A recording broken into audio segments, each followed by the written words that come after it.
กี้เลยป่ะอีกาหนึ่งเราเจาะถึงว่าสิเสร็จแล้วลงมาดีแล้วเราเป็นเด้อพอเล่นจ้องแก้วอะไรมาคือน้ำตาเด้ออะไรมาเศร้าอะไรของมือแรงแพงเอ้ยโอ้ยกินแซ่บกับบันสิบปีมาติดตามคนคอยในตู้กินอายุ10 ช่องคือทางนี้กะเทือกเหยาไปเรียบร้อยแล้วพี่น้องอยู่บ้านน้องกินนาลีพี่น้องอีกมือนึงที่บ่ได้ทำได้เดินทางมาแล้วก็โดนละบ่ได้เดินทางมาหาน้องสาวเพิ่นมื้อนี้มีโอกาส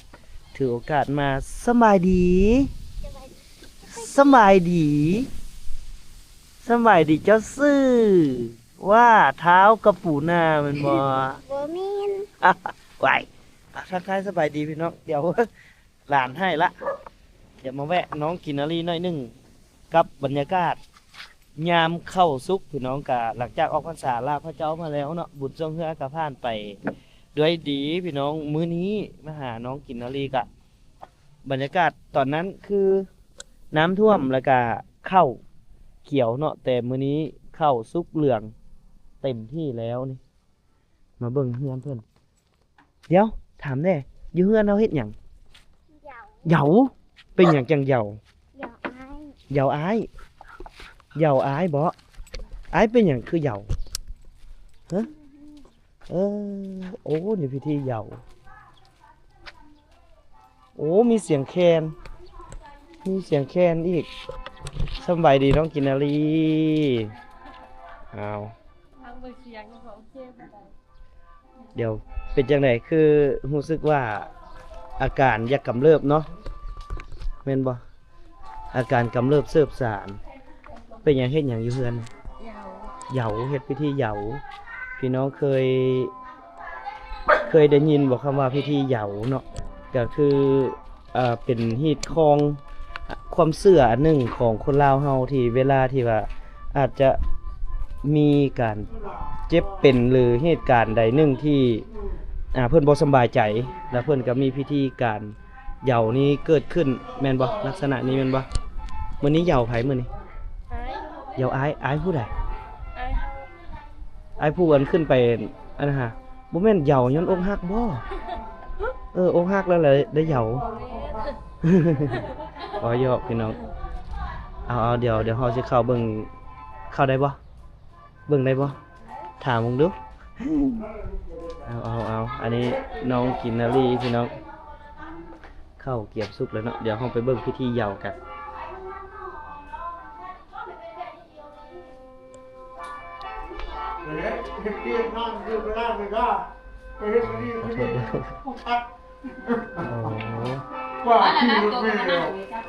ไปไหม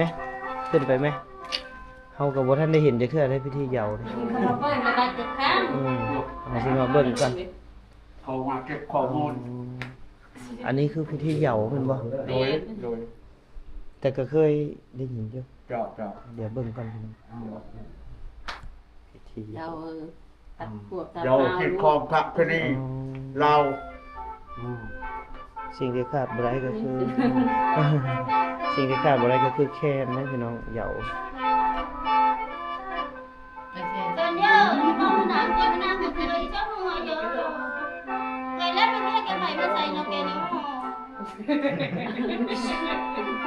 จังเลยออกได้เลยออกข่าวเลยเลยนี่น่าเซ็งช่วงนั้นยังมันยังอยู่ดีเดี๋ยวเราจะติดถามข้อมูลเหยาย้อนอย่าง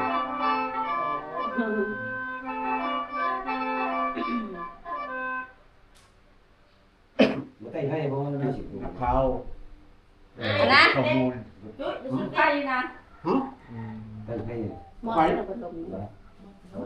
จะรถไตให้ไอ้ตา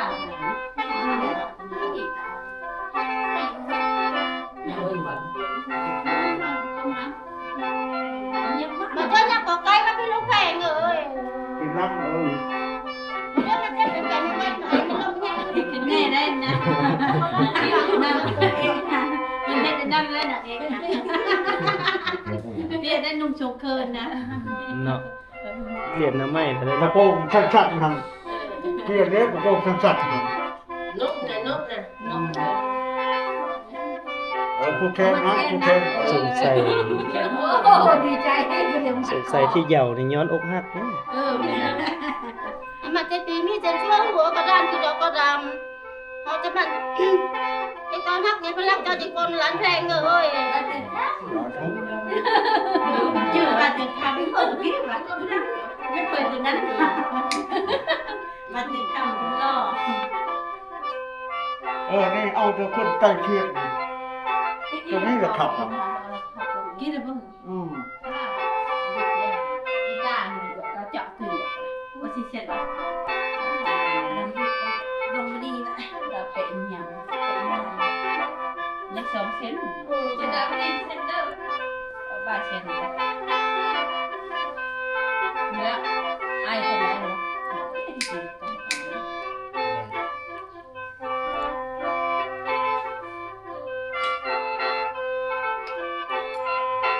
ไม่ไปบุญละถ่ายไว้นั่นเลยไม่ไปบุญละถ่ายอยู่นั่น ต่างกันเนาะ ตัดขวบตัดห้าวไปเจ็บไปไข่ยังตัดขวบห้าวเขา ขีดของพระปรีเราเนาะขีดสองของสี่ ไปเดินไม่เจ็บไม่ไก่ไม่วัดไม่ไอไม่เบิกกับร่างไม่บางไม่กับตัวมือแม่ มาถึกจังหวะขนาดบ่เตียงมาก็ได้ คือบ้านจะมาแคนเอามาคอ ได้เห็นหินเห็นโค้งพี่น้องเลยตัดขวบตัดห้าวคนนั้น บ่มาคอน จังบ่มีแกงเบาแกงสาวเด้ เมียนเลยนั่นระเบิดมันพวกนี้ก็เคยเห็นในเกลือ อยู่เฉยๆยาพวกเอาแล้วนะ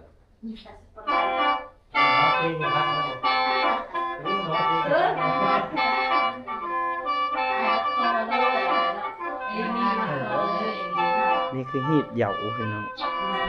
เป็นหีดคองคำว่าหีดคองนี่สิบ่แม่นประเพณีหีดคองของความเชื่อของชนเผ่าใดหนึ่งตัดขวบตัดห้าวพี่น้อง คนมากินปลาตัวตัวมันก็ เรื่องพวกนั้นนั่นแหละอยู่หน่อยแล้ว บ่องหักแล้วบัดนี้ ไป เนาะ กันไหน บ่องหักแล้วบัดนี้ตัดขวบตัดห้าว หาเงินได้เลยน้อยหาเงิน หาเงินก็ได้ คำไปอยู่แล้วก็ถงเลยย่าเลยมันก็อยู่เลยอย่ามาไอ้อย่ามา กินรัด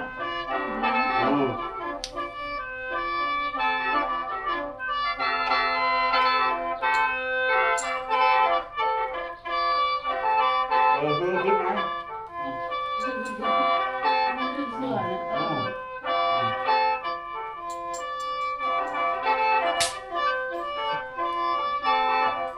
ยังกระเด็นแล้วเสียดายพอมันแก้มันจุกนะ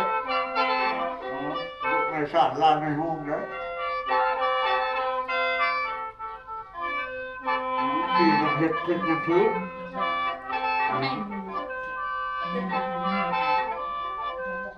bất là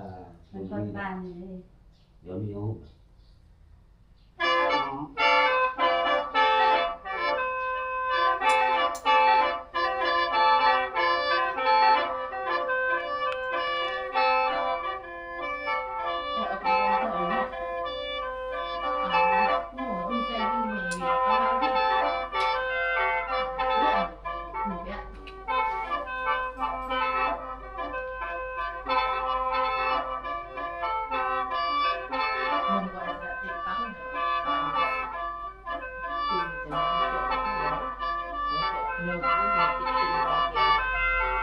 เป็นลมกัน ผ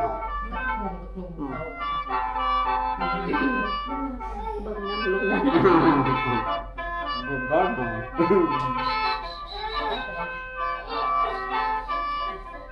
น้ำไปน้ำเข้าน้ำมาละ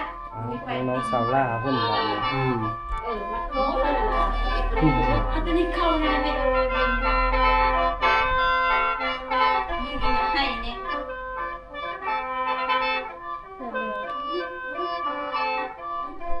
มา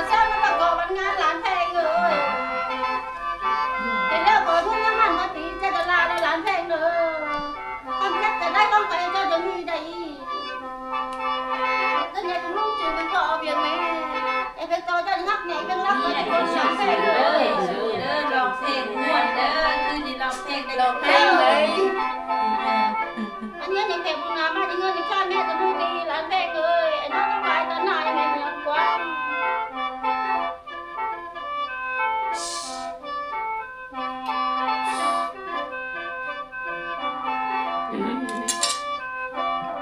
อะไรที่เคย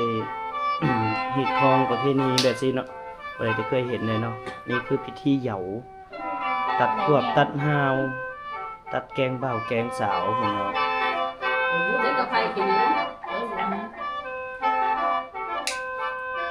ทางท้องถิ่นใดที่เคยมีหีด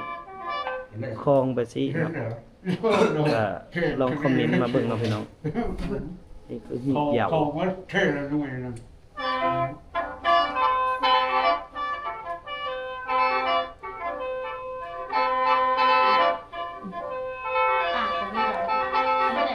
ได้กินแห้ง เขามันเช็ดเขา โอ้นี่แหละเนี่ย เช็ดเขามันเช็ดอะไรนี่ด้วย ได้มาบัดเดียวเลยได้มาบัดเดียวเลย ใน60นะคะเดาเขาได้ ก็มันจะได้ไงก็เป็นแต่อันนั้นนะให้เราเป้ากันเลย โอ้ได้หลายก็เอ้ยที่สุดนะ ได้มันจะกินมันให้นี่นะด้วยนะ เขามันจะได้หูหูละเดี๋ยวนี้นั่นเทิน ย่าบ้างนะย่ามาดูอยู่ที่เดียว เทินนะ บ่อินดี้ แบบอินดี้อึดดีสิปันไล่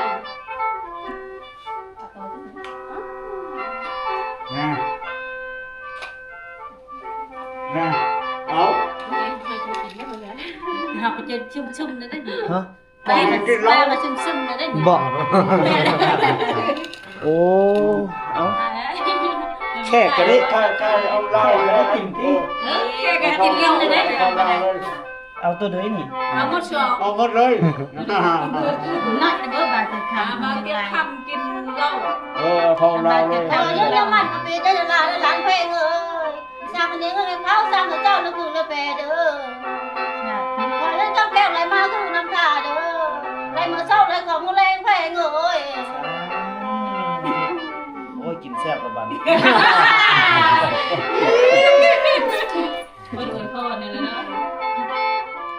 หน่อย ไม่ สิ ได้ ได้หน่อย เพราะว่าเป็นคนเลย แค่ได้เคย เสีย อันนี้ก็กินดิ กินเหรอกินหมดเลย แอบมาแซมไหนเอง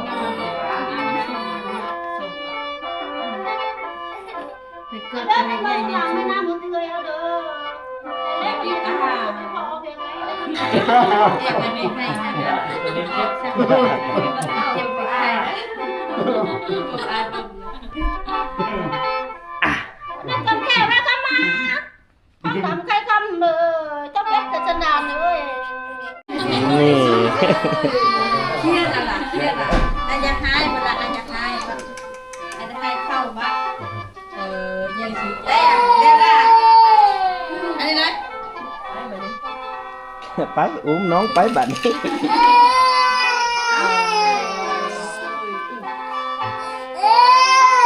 พวกเด็กน้อยบ่เนี่ย เอาคู่ดิ เด็กน้อยได้ไหม เก่งเบาสาว โอ้เจ๋งบ้าโอ้ยอันนี้กับเบ้าสาวเนาะโอ้ยสะอ่อนเดี๋ยวผู้สาวเลยผู้สาวซ้ำน้อยอีกเลยนี่แหละ เงี้ยถ้ากันใหญ่ ให้ได้คู่ได้ขี้น้ำมูกเด้อ ให้ได้สู้เซ็กซี่ ติดตามก่อนในตู้กิน อายุ10ช่องอันนี้ช่อง คือทางนี้กะถึกเหย่าไปเรียบร้อยแล้วพี่น้อง เอากันมาจะดีนี่จะช่วงหัวกระด้านอยู่ดอกกระดองบาน เป็นน้ำอกหักดุพดบ่จนถึกเหย่า เป็นน้ำพองใส่ลูกหลานเพลงเลย ใส่ให้ลูกให้หลานได้ เป็นโฮมโฮมใส่ ได้ดีซิ่วได้เด้อ เป็ดทั้งเป็ดและเจ็บทั้งไข่นะคะ ทางใดหรือว่าทางของเขตใดชนเผ่าใดหมู่บ้านใดที่ยังมีพิธีเหย่าแบบนี้ก็คอมเมนต์ให้กับเบาแต่งคำหน่อยเนาะ ผูกหน่อยเลยผูกคอ ที่เหย่าเนาะคือเวลาที่เอิ้นว่ามีแก๊งคือทางแก๊งเด็กน้อยหรือว่าแก๊งว่าวแก๊งสาวลักษณะแบบนี้นะหรืออีกอย่างหนึงก็คือเวลาที่มี อาการเจ็บเป็นเอ็นรุ่นไปสิเพิ่นก็จะเหยาเนาะ เจ็บนี่เจ็บนี่ อันฟ้านี่แหละเหยาย้อนอยากให้มีคู่นี่นะแก๊งบ้าวแก๊งสาวตัดแก๊งสาว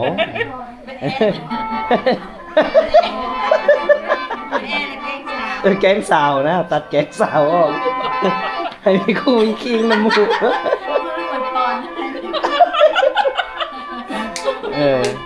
เอาบ้านนี้ได้อีหลีแล้วบ้านนี้เกี่ยวเข้าดอแล้วเรียบร้อยผู้บ่าวก็มาขอแล้ว บ่ มีก็เอาเพิ่ม เอาเพิ่มอีกเลย จะดู12เด้เนาะ12สาว12 ถ้าเราขึ้นแล้วมีตัวเลือกเด้ถ้าขึ้นเด้กินนาลีนั่นบ่มีตัวเลือกนะ อ๋อตัวเลือกน้อยกินนาลีตัวเลือกน้อย เลยแล้วตัวท่านไหนคือกันยามจากกันกำจะมาไล่ก็ใจแม่นัวบ่ ท่านใดที่มักฮักเลยว่าเห็นว่ามีคุณค่าทางด้านวัฒนธรรมทางด้านฮีตคองเนาะก็คอมเมนต์มานะพี่น้องฝากกดไลค์กดแชร์แล้วก็ เจ็บนี่แหละเจ็บทั้งแสน มันเจ็บอยู่มากกระดองเจออ่ะ เนี่ยก็ลองเจอ ป๋าทางนั้นตัวเจ็บมากกระดองเจอเจ็บบ่เลอเจ็บอยู่กระดองเจอนี่เบ้อว่ะ กระดองเจอมันกระดองเจอนี่แหละเป็นหยังมาแปกเราจักเลย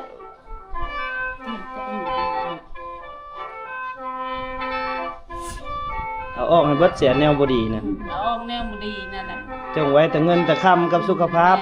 ดีๆ ถ้ามีสุขภาพดีแล้วก็เงินค่ำก็มีนะ แม่น อาจารย์เนาะบอกให้เจ้าเลยเฮ็ดนี่แล้วก็ยากอันนี้ล่ะนี่จ่าก็ได้นะตอนอ่อนน่ะทานน่ะตามมันนั่นต้องเจ้า You're welcome เป็นของประธานประธานคือ แก้มหน้ามันมีหยัง แกหน้ามีบวกนี้ มีบวก จากบวกนี้ทำเข้าสร้างน้ำมันจากน้ำมันเป็นตรงนี้ออก ทั้งใดทั้งตะเวนตกตักทั้งตะเวนออก ไปไปต๊อก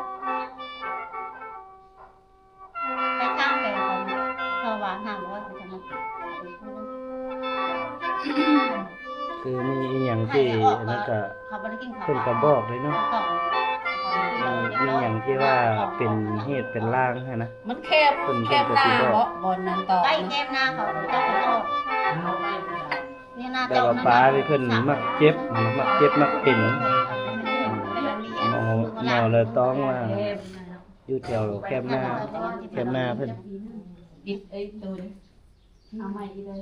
ยาแรง ปัญหาความแปลงของออกอีกงานนึง ยาแรงไปหามสาว ไปตามนั้น ถือยาแรงมาใหญ่ชีวิตมีไปต่อ เ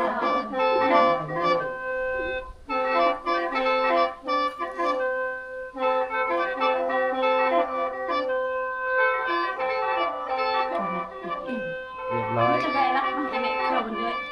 ตอนนี้ก็ตัดตอนนี้ก็ตัด ตัดแกงผัว อันนี้ตัดแกงผัว ให้ผัวฮักผัวหลงจนติดตัวลายก็บ่เป็นได้เนาะ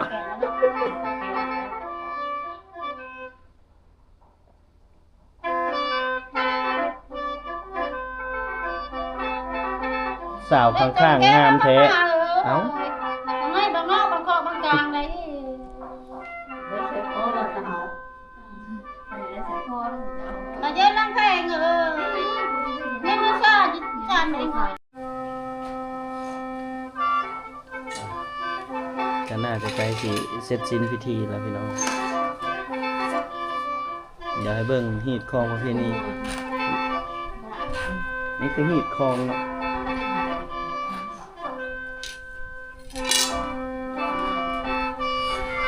ใช่ไหมดีไหม นี่คือพิธีเหยาแบบตัดแกงบ่าวแกงสาว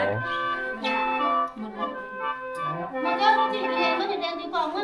เที่ยวชมอยู่เลยสิบ่ว่าเราบางทีได้จ้าบ่ว่าเราได้ป้าก็ได้ พิธีเหยานี่ถ้าอยู่ฝั่งไทยน่าจะมีอยู่แถวภาคอีสาน หรือถ้ามีอีกภาคหนึ่งก็คือภาคเหนือเนาะพี่น้องถ้ามีเนาะแต่บ่เตียงกับบ่ฮู้เนาะแต่อยู่ฝั่งลาวเฮานี่ก็พิธีเหยานี่ก็อันที่หนึ่งก็คือเจ็บเป็นเอ็นอุ่นแล้วเพิ่นก็จะเหยาแล้วก็อาจจะแบบคัดแกงบ่าวแกงสาวหรืออีหยังต่างๆแล้วเพิ่นก็สิเหยาคือกันเนาะในพิธีเหยาเพิ่นก็จะมีหมอแคนแล้วก็มีหมออีกท่านหนึงที่จะมีการลำการอีหยังนำเนาะ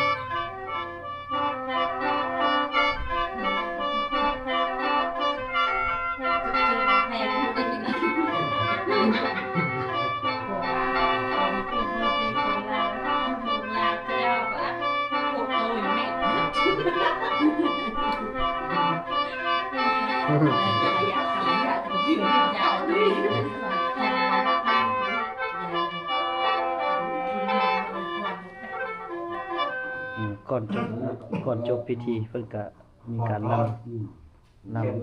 ลำเพื่อจบพิธี ทิพแล้วเฮ้ย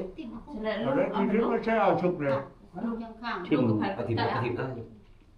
อ๋อคิดว่าคุณเดียว คุณโย่นะมันใช้เจาะนี่ นี่ก็เพชรนี่ วัดประเพณีอันนี้คือฮีดคลองอีกเลยล่ะเป็นฮีดคลองชนเผ่า ความเชื่อ ช่วยคิดกันนั่นอะไรความเชื่อของชนเผ่า ควัดอันน่ะไป ไป ทางชนเผ่าเมื่อยชนเผ่าหยังก็มีคือกันในการเหยาบางเทื่อก็เหยาสืบชะตาต่ออายุก็มีบางเทื่อก็เหยาโดยสบายดีเนาะหาก็เห็นเนาะ เสียงแรงน้ำดังค่ะเห็น โอ้ยสาธุเอาขอให้เบ้าเตียงโด่งดังกว่าเก้าซะ พอเราเป็นคำถึงเลข6ตัวเด้อ โอ้ยสาธุเดี๋ยวมีงาน 0365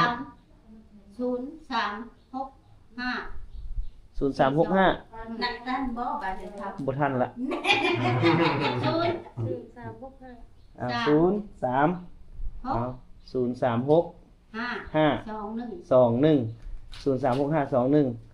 เอา FC บ่เตียงคำก็จัดไปเด้อวันจันทร์เด้อ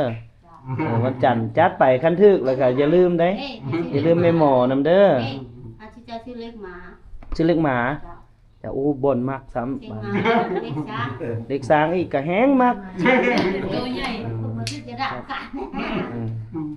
แปะ บ่บ่บาดเจ็บค่ำบ่ได้เข้าป่าเลย ขัดเป๊ะขัดแปะเปี้ยนี่แหละแม่นเรียบร้อยเลยมีงานเกิดขึ้นเลยแถวนี้เสียงตู้ดังรถเอา นี่ละผัวนี่แหละ อ๋อผัวเป็นหมอแคนโอ้คักปรับหมัก10เลยโดยแบบนี้แหละคักละถึงแล้ว วันนี้ดูดิกูเป่ากระมังเลยเป่าไว้ ขมังบ่ได้ขมังแล้วถูกต้องแล้วแหละเฮ็ดแบบนี้ถูกต้องสุดแล้วมีพิธีพี่น้องเว้ยเอาก็ต้องเสร็จสิ้นเนาะกับหีดคองกับหีดกับคองเนาะพิธีการเหยาอันเหยานี่เหยาเบิ้นเฮือนหมดเลยเหยาเบิ้นเฮือนเลยเนาะเอาเพื่อให้แข็งแรงคำคูณร่ำรวยเนาะ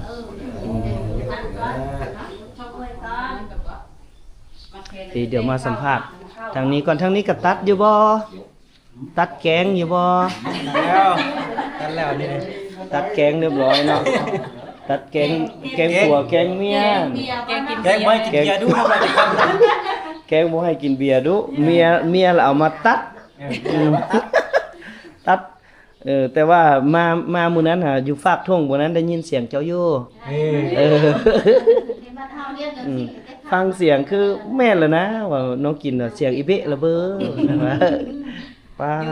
อยู่แต่ฝากทุ่งผู้ก็ยังได้ยินเนาะอันนี้บ่ตัดเด้อแต่ความม่วนความซื่นตอนนั้นตัดบ่ได้ตอนนั้น ตัดบ่ได้เด้ฮะทำเดือน4เดือน4เฮ็ดน่ะเหรอ แม่เลี้ยงหมอเดือน อ๋อเลี้ยงหมอ โดย โดย ทางพุ่นแล้วก็ อยู่ ที่น้ำหมกเพชรแหละ อยู่สิเด้อ พุ่นบกนี่ เอาอยู่พลบก บ้านนี่บ้านจะ บ้านเมืองพลบกอ๋อโดยเดือน4เนาะ บ้านนาง บ้านจะไป บ้านนางกว้างเลยจ้ะ อืม กว้างแล้วก็ บอก ลาน มีการสูบยา สูบอันมักเพชร แม่น่ะ สูบมักเพชรแม่น 5 เม็ดเลย อ่ะมาเผ็ดอีก โอ้ หมกเพชรอีกเลยตามที่ทำแรก แล้วก็เตียวคำกับ จักมื้อเฮ็ดพิธีสลาย สี่พุ่น2 มื้อ 2 มื้อพุ่นน่ะ ผมแม่ได้มื้อนึงก็คือเดือนละ มือคืน มื้อหนึงคืนหนึงเนาะ ใช่ อ๋อถือว่าเอาแต่เช้าจนฮอดค่ำเลย เอาเดี๋ยวมีโอกาสก็ไปเบิ่งเหตุของประเพณีพี่น้องเอ้ยของชนเผ่าก็เพิ่นก็เฮ็ดก็หลายๆพื้นที่อยู่ในสปปลาวเฮาโดยเฉพาะแม่นอยู่ในหักฐานชนบทนี่ก็สิเห็นหลายอีหลีอยู่ทางบ้านทรงบ้านยางนี่ก็เพิ่นก็สิมีการเลี้ยงแสงคือกัน เย้เอาไอ้คนนั้นมันได้หมดเลยถ้าก็ไม่ต้องแก้แล้วเราก็ต้องมาตอนกันมันจะต้องกว้างมาถึงกันเลยก็จะทำก่อนเลยแล้วหลังแม่จะต้องปล่อยนะคนหน้าได้หลังแม่เลยวันนี้นะปล่อยบ้านเจ้าเลยจ้ามาแม่หลังแม่แม่ mà đứa coi như nhá mặn thân vì thế là lán về người mà đứa không người lán nó sợ người mẹ tôi đang hắc lại phim hắc cho con lán về người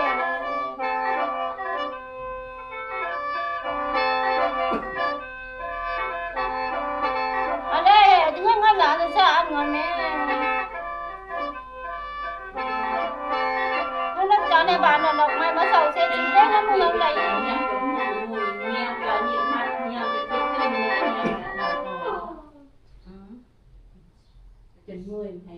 cái nó mình có thể còn leo giả phá về quay đà của bu nó cài ơi nó đừng ra cho hiện là cái nó của bu nó cài ơi nó cài ơi nó cân quăng cũng bảo thôi thì kèn thế nó cái tình ngưng nó kể rồi để ban lông nó cài nổi phát lô ơi phát số đây cái này xuống quân mì à khẩu ơi đây đây các bác học cái bên qua bên nó chào cái kia anh ấy cần có thân đấy của mọi người โอ้เป็นตาอยากโจกแท้ tôi nhắc lại cái việc này bao thân thì nó cũng nà cài ơi có những có bé nó chứa có bữa nó khao cho này mẹ ก็từ đó coi nhân các keo lại ma cứ nằm cả đó lán phèn nữa có sao con nhìn nó đi hiện vài phao nó chẳng có sao nó cứ là về nữa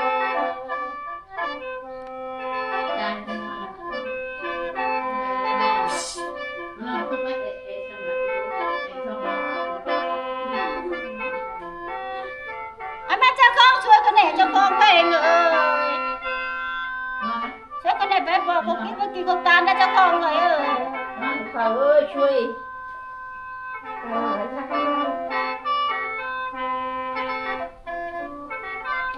và từ đó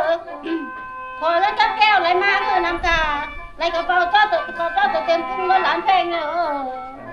ถูก thôi còn mình nghe khoản thôi sao con mà nó làm mấy lùi được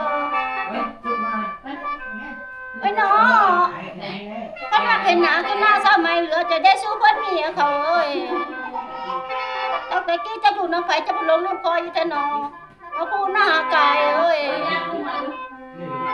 anh này nếu mà hình nào nó thì tên nó bụng thế nó phu nó cài ơi bảo đây cho một nó coi đà nó bự phải bảo đây cho một ba nó coi tí nó mua phu nó cài ơi coi như mua cắp xe lấy cần nói tiền mua cặp con cho nó kim con cần này ôi nó coi mắt trăng mắt chín mắt trắng nó phu nó cài ơi mặt trăng lắng nó thăng nó phạt cái để coi như mặt trăng chốt vào bóp nó kẻ như mua cho nó mặt trăng ngô cái phò mua má bên cây cho để mặt thủ em nắm bờ cầm tao cho khăn thế nó mặt để phò tao tao còn lại mấy tao giải bỏ cái ngô vai mong nhau thế để có mua nào cái xuống bên mì khẩu ơi còn như có vẽ nó sửa có vườn nó phà này nữa chụp ít nè ê nó còn những ngon lắm cho tao tiền của bà nhang thế để อยู่เหิงดิโจกอีก ยกมาให้ ตา ป้า อย่างนั้นเจ้าไม่ได้แล้วมีแต่กูก็กันนี่แต่นอนหลายหน่วยเพลงสิเอ้ยมีแต่กูกับร้องว่างไว้ไม่ไปได้หัวปูหน้าไก่เอ้ยไปเยอะรับชนกว้างปูป่าเขาจะเกณฑ์ไปเยอะไปน้ำไม้เยอะไปน้ำนางเยอะกระปูกระปูไปเยอะไปจะได้ดอกจูมได้ดอกเพลงเอ้ยจูบวันนี้เขาเอ้ยมันว่าจะได้บอกมันบอกพุ่งเน่ามันเกลือบอกเพื่อนทำมาแข้งจากมือว่าจังหัวเดี๋ยวปูหน้าไก่เอ้ย เฮ็ดมัน มันมีลำด้วย เอามาเซตพิธีพี่น้องเอ้ยเซตพิธีเนาะพี่ทางพีเรียบร้อยว้าได้กินขนมอีกอุ่นน่ะนี่คือนอนคือคนอกหักนี่ฮะโอ้ยนอนคือคนอกหักนี่เนาะเอาพี่น้องกินอะไรก็ถือว่ามื้อนี้เป็นพิธีเหยาเนาะเฮ็ดพิธีเหยาอันเหยานี่อันที่แท้จริงนี่เพื่อนว่าเหยาเฮ็ดหยังฮะเหยาตัดแกงเบ้าแกงสาวอ่ะเว้าในนั้นน่ะ ข้าวเหรอฮะ หมดพวกหมดข้าวว่าช่วงนี้เริ่มรู้สึกว่าบ่ค่อยสบายปานใดเด้มักเจ็บเป็นแน่หน่อยหนึงเพิ่นก็เลยเอ่อ มาเฮ็ดพิธีเหยาตัดพวกตัดหาวเอาจังไดบ่เตียค่ำก็ถือว่ามามื้อนี้ก็โชคดีอีกแบบหนึงได้ให้พี่น้องได้เห็นฮีตเห็นคองเห็นวัฒนธรรมเห็นประเพณีพี่น้องประเพณีชนเผ่าประเพณีท้องถิ่นได้เห็นเนาะคันว่าเป็นวัฒนธรรมมันก็แม่นบ่หรืออันนี้บ่เตียงก็บ่ฮู้คือกันเนาะคำว่าวัฒนธรรมคือสิ่งที่เฮาเฮ็ดสืบทอดกันมาเนาะแต่ว่าอันนี้เนี่ยก็ อาจจะมีในบางท้องถิ่นเนาะบางท้องถิ่นเพิ่นบ่มีความเชื่อทางด้านนี้ก็อาจสิบ่แม่นเนาะน่าจะเป็นฮีตคองหลายกว่าฮีตคองของชนเผ่าเอาเดี๋ยวจังไดก็พวกเฮาก็สิได้จบไว้ส่ำนี้ก่อนเนาะเอาไว้โอกาสหน้าพอกันน้องกินนารีก็ขอให้หายไวๆขอให้มีแต่สุขภาพแข็งแรงไวๆเด้อสุขหมันร่ำรวยสบายดี